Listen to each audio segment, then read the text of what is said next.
Hello అండి. Welcome back to our channel story story time. Pranasakhi second ఎపిసోడ్‌తో మీ ముందుకొచ్చేసాను. మరి మీరు మర్చిపోకుండా లైక్ చేసి, కామెంట్స్ ఇస్తూ సబ్స్క్రైబ్ చేసుకోండి ఫ్రెండ్స్. ఇక ఆలస్యం ఎందుకు, కథ ఏంటో చూద్దామా? ప్రాణసఖి సెకండ్ పార్ట్. కారులో కూర్చున్న అవనికైతే జరిగింది, జరుగుతుంది, జరగబోయేది ఏమిటో తెలియక ఆమె అయోమయంలో ఉండి బొమ్మలా అలానే కూర్చుంది. అతను కారుని స్పీడ్‌గా డ్రైవ్ చేస్తూ ఏదో అడ్డు రావడంతో బ్రేక్ వేశాడు. అవని సీట్ బెల్ట్ పెట్టుకోకపోవడంతో తల డాష్‌బోర్డ్‌కి కొట్టుకుంది. అతను చూసి కూడా తనకేమీ పట్టనట్లు కారు స్టార్ట్ చేశాడు. గట్టిగా కొట్టుకోవడంతో తలంతా దిమ్ముగా అయిపోయి కళ్ళు తిరిగినట్లు అనిపించి వెనక్కి వాలి కళ్ళు మూసుకుంది. ఒక 5 నిమిషాల తర్వాత తగ్గినట్లు అనిపిస్తే కళ్ళు తెరిచి కారు స్పీడ్‌గా వెళ్ళటం గమనించి సీట్ బెల్ట్ కోసం తడుముతూ చూసి చేతికి తగలగానే సీట్ బెల్ట్ పెట్టుకుంది. అవని కళ్ళజోడు డమ్మీ దగ్గర ఉండిపోయింది. అది లేకపోతే అవనికి మసగ్గా కనిపిస్తుంది.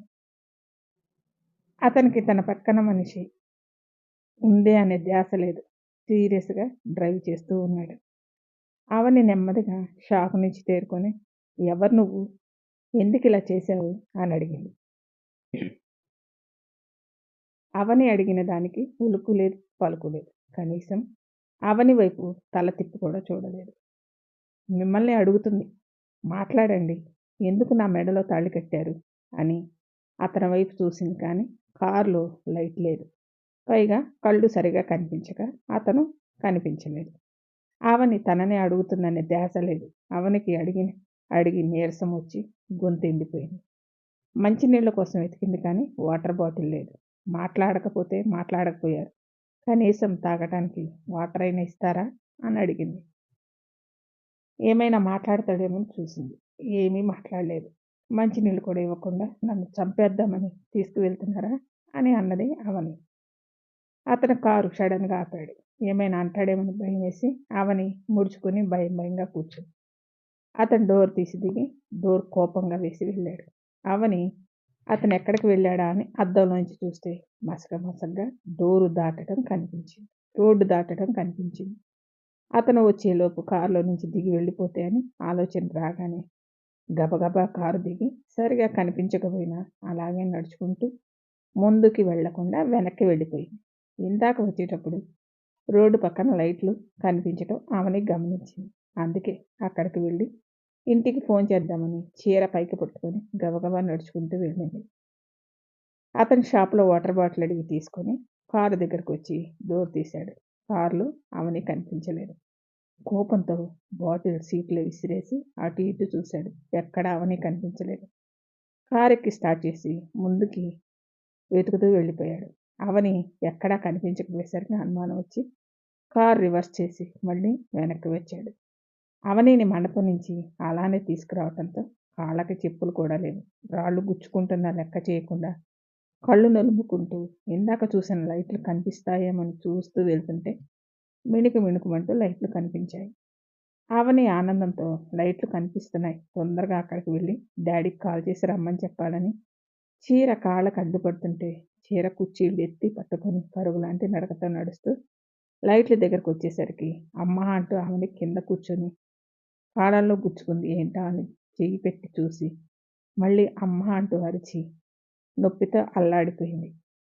తన చేతికి గాజు ముక్క తగిలి కదిలేసరికి ఇంకొంచెం లోపలికి దిగి ఇంకా నొప్పిగా అనిపించి తట్టుకోలేక కనిపించకపోయినా నెమ్మదిగా ఆ గాజు ముక్కను లాగేసింది.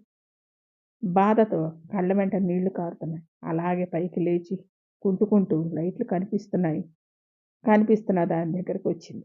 అదేదో హోటల్లా కనిపించింది. బోర్డు మీద పేరు చదువుదామంటే అక్షరాలు కనిపించలేదు. రమ్య వద్దే అని చెప్తున్నా వినకుండా కళ్ళజోడు తీసుకుంది. ఇప్పుడేమో నాకేమీ కనిపించటం లేదు. ఏదో ఒకట్లే అక్కడ ఎవరైనా ఫోన్ అడిగి డాడీకి నేను ఎక్కడున్నాను అడ్రస్ చెప్తే వస్తారని నెమ్మదిగా నడుచుకుంటూ లోపలికి వెళ్ళింది. అతను కారు నెమ్మదిగా డ్రైవ్ చేస్తూ చుట్టుపక్కలంతా వెతుకుతున్నా అవని కనిపించలేదనే కోపంతో స్టీరింగ్ మీద కొట్టి అవని వెళ్ళిన షాపును చూసుకోకుండా ముందుకు వెళ్ళి కారు ఆపి అక్కడ దిగి చుట్టూ చూశాడు. నువ్వు నా నుంచి ఎక్కడికి తప్పించుకోలేవని పక్కన అక్కడక్కడ చిన్న హోటల్స్, బార్లు ఉంటే వెళ్లి చూశాడు. అవని ఎక్కడా కనిపించలేదు. బయటికి వచ్చి తను వచ్చిన సైడ్ దూరంగా లైట్లు కనిపించాయి. ఇందాక నేను వచ్చేటప్పుడు చూడలేదే అని కారులో కూర్చున్నాడు. అవని లోపలికి వెళ్ళేసరికి లోపల ఉన్నవాళ్ళు అవని వైపు ఆశ్చర్యంగా చూస్తూ ఉన్నారు. అవని ముక్కులకు మందు వాసన వచ్చేసరికి ఎదురుగా చూసింది. టేబుల్ మీద గ్లాసులు, బాటిల్స్ కనిపిస్తున్నాయి కానీ అవి ఏంటో అనేది సరిగా కనిపించలేదు. కానీ మనసులో అది బార్ అనే అనుమానం వచ్చింది. పెళ్లి కూతురు గెటప్‌లో బంగారు బొమ్మలా ఉన్న అవనిని చూసేసరికి అక్కడ ఉన్నవారి మనసులో ఏముందిరా అనుకొని లేచి అవని ముందుకు వచ్చి, పెళ్లి నుంచి పారిపోయి వచ్చావా అని అడిగారు. బార్ ఓనర్ అవని దగ్గరకు వచ్చి, ఏయ్ వెళ్ళండి అని అందరినీ అరిచాడు. మేమిప్పుడు ఏం చేశాం? తనెందుకు ఇక్కడికి వచ్చిందో అడుగుతున్నాం. ఏమ్మా నువ్వేంటి ఇలాంటి ప్లేస్‌కి వచ్చావు? పైగా రాత్రి టైం. ఇలా పెళ్లి కూతురు గెటప్‌లో బయట తిరగడం ఎంత డేంజరు. ఏదైనా ఉంటే ఇంట్లో పెద్దవాళ్ళతో చెప్పాలి కానీ ఇలా పారిపోయి రాకూడదు అని అన్నాడు. అతను బార్ దగ్గర వచ్చి కారు ఆపాడు. నేనేమి పెళ్లి నుంచి పారిపోయి రాలేదండి. మీ ఫోన్ ఇస్తే మా డాడీకి కాల్ చేసుకుంటాను అని అన్నది. సరే ఉండని ఫోన్ తీసుకొచ్చి అవనికిచ్చాడు. బార్‌లో తాగుతూ ఉన్నవాళ్ళు అవని వైపు ఆశగా చూస్తూ ఉన్నారు. అవని నెంబర్ డయల్ చేయాలని చూస్తే నెంబర్స్ మసగ్గా కనిపించాయి. సార్ మీరు కొంచెం డయల్ చేసి ఇస్తారా అని అడిగింది. అవని కళ్ళు నులుముకోవటం చూసి సైట్ అని అర్థమై అవని చెప్తుంటే డయల్ చేస్తుంటే అతను వచ్చి ఫోన్ తీసుకొని విసిరి కొట్టాడు. అవని అతన్ని చూడగానే భయంతో సార్ నన్ను కాపాడండి. ఇతనే నన్ను పెళ్లి నుంచి బలవంతంగా తీసుకొచ్చాడు. అతని దగ్గర నుంచి పారిపోయి ఇక్కడికి వచ్చాను. ప్లీజ్ నన్ను కాపాడండి అని ఏడుస్తూ అడిగింది. బార్లో కొంచెంసేపు బలంగా ఉన్న ఒక 5-6 లేచి మేము ఉన్నాం కదా నీకేం భయం లేదని అతని ముందుకొచ్చి నీతో రావటం తనకిష్టం లేదు కాబట్టి ఇక్కడి నుంచి మర్యాదగా వెళ్ళు అన్నారు. అసలే అవని తప్పించుకొని ఇలా వచ్చిందని కోపంలో ఉన్న అతను తన ఎదురుగా ఉన్న వాడిని పిడికిలి బిగించి కొట్టాడు. అంతే అతని నోటి నుంచి మాట రాలేదు. దబ్బున కింద పడ్డాడు.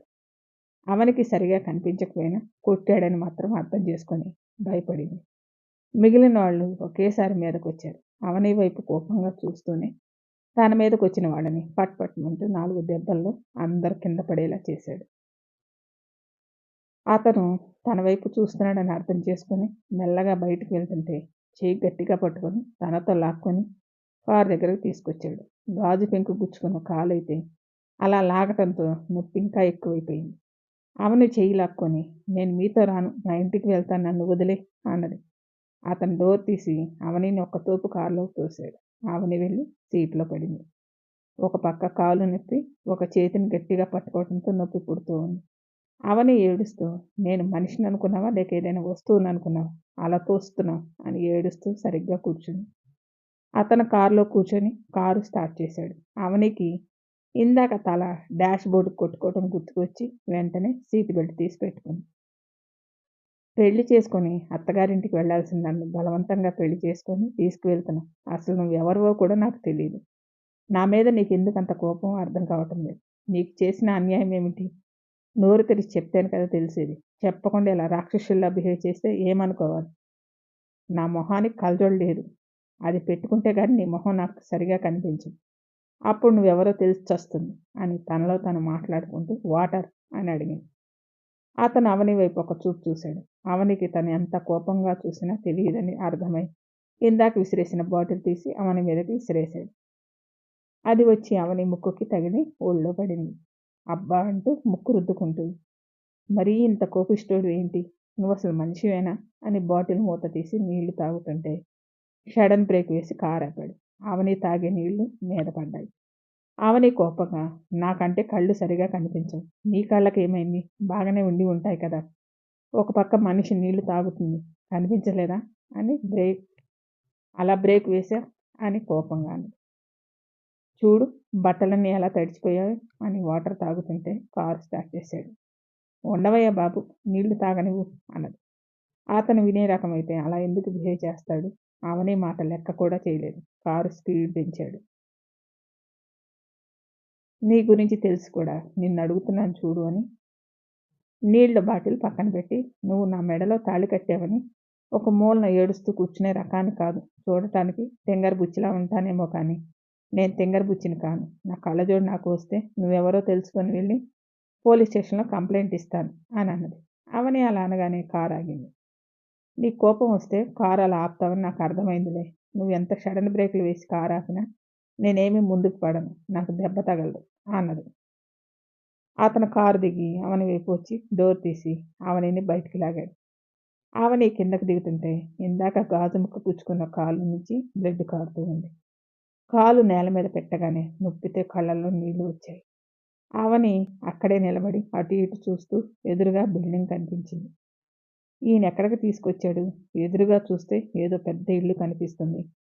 ఈయన ఇల్లా ఏంటి అని ఆ ఇంటి వైపు చూసింది కానీ ఏమీ కనిపించలేదు. Story continue. మళ్ళీ నెక్స్ట్ ఎపిసోడ్‌లో కలుసుకుందాం. Thank you.